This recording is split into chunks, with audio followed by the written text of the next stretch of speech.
1 year ago, AEW held its inaugural press conference to announce what AEW was going to be going forward, who was going to be some of the talent that was going to be on the roster. And we knew, I believe, from Being the Elite that Double or Nothing was actually going to be happening.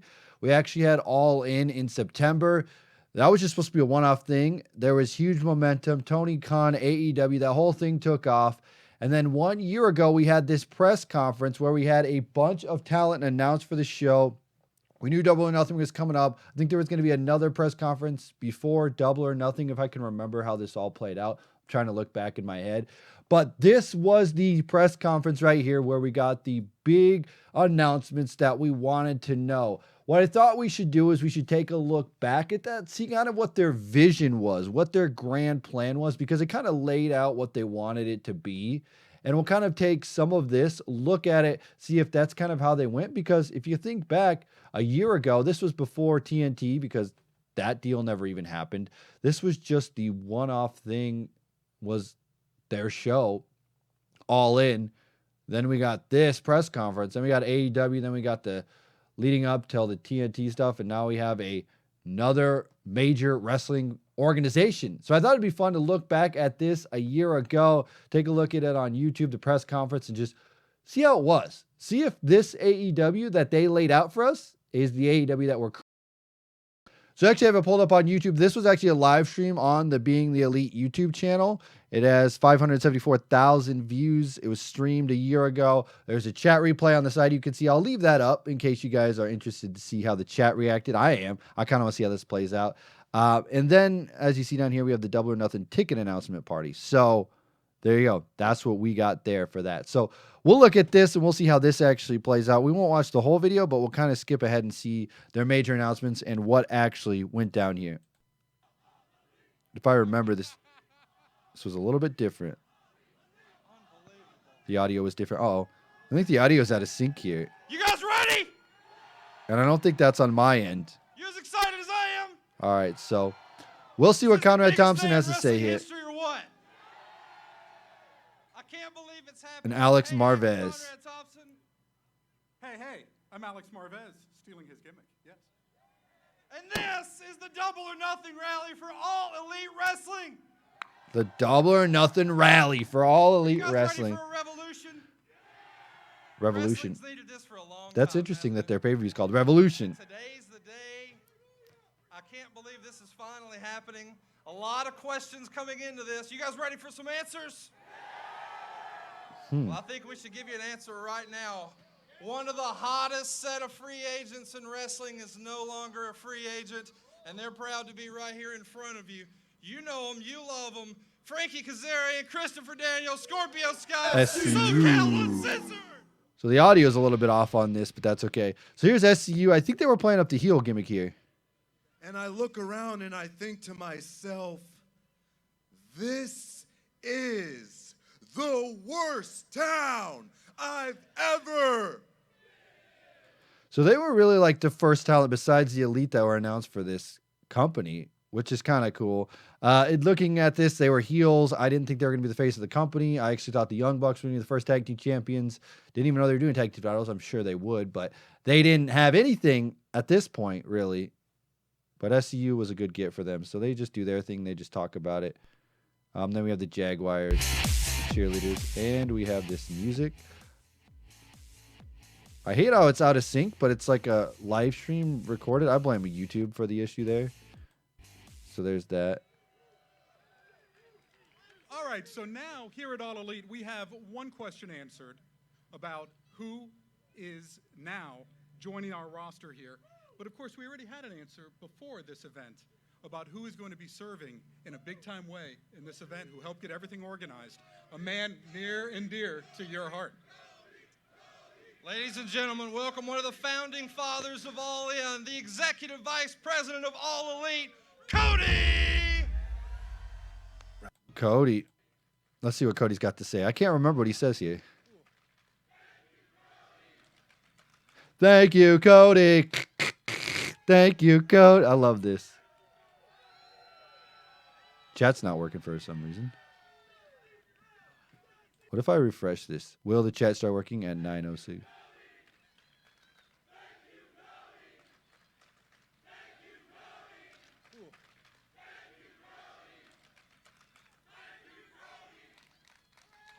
There we go. You can tell this was very rushed. There's the comments. The crowd is not mic'd very well. I think it was about, I hope he is, right? I think it was about 4 months ago. I was standing in the ring at All In, and I was surrounded by the best fans in the entire world. I felt like I was trapped in this literal wall of sound. It was your... This is Cody, though. This is how he is to this day. So I think this version of Cody was him coming out here and kind of saying, yo, I'm Cody, and we're doing AEW, and let's kick the world's ass. Let's do it. And they did. And they did. And someone who studied it, someone who's learned from this guy. Are you happy into my path? All right. And here are the Bucks. They come out. They're talking about EVP stuff. This is unreal. Holy crap. Thank you, Young Bucks. Oh, my gosh. Everybody's still going crazy here about all this. The chat is wild. The question was, do you guys really want to change TNA the 2. world? Oh, my gosh. We said, yep. All right, so they want to change the world. Breaking news. I have some friends in China. These guys are doing some of the most gifted wrestling. Oh, this was the big announcement of the OWE or OEW. I I've can't seen remember. in my...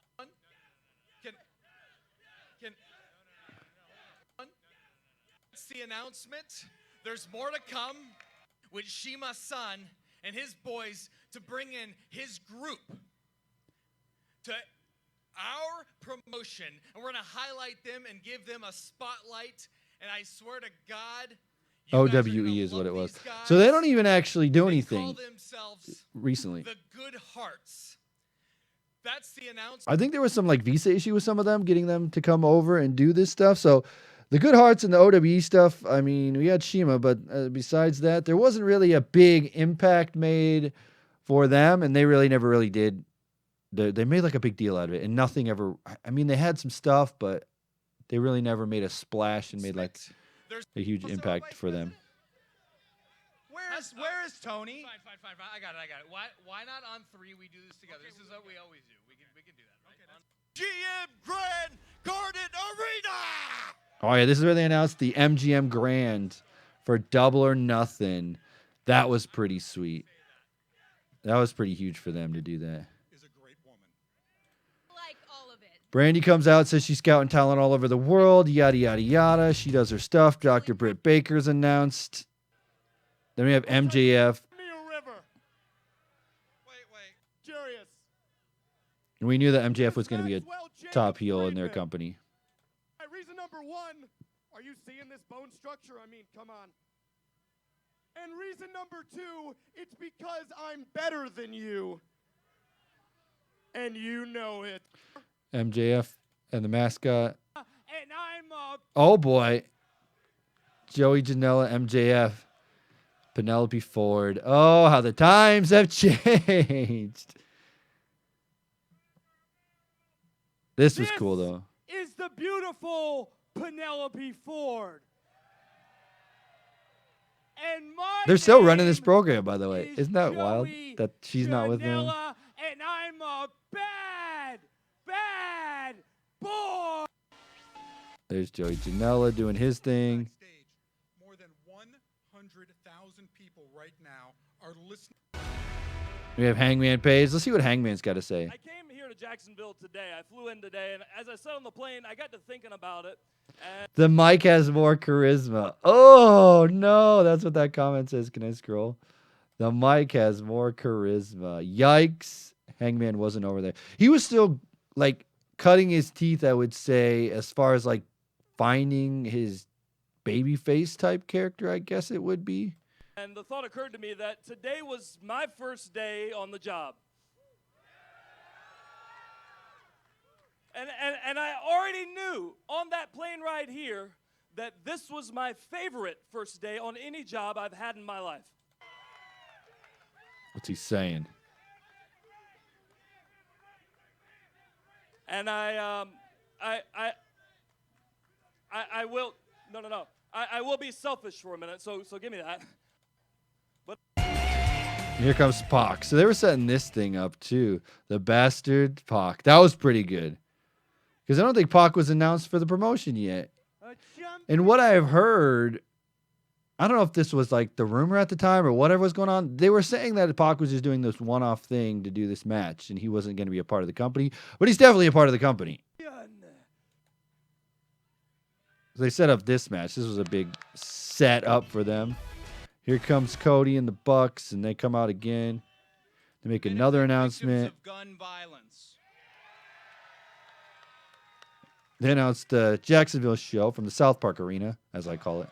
I can't wait for more details. Mark your calendar. Franchise wrestling fan in your AEW merch. Hangman's going to be the first one. Here's our big announcement. Copyright reasons, I'll turn it down.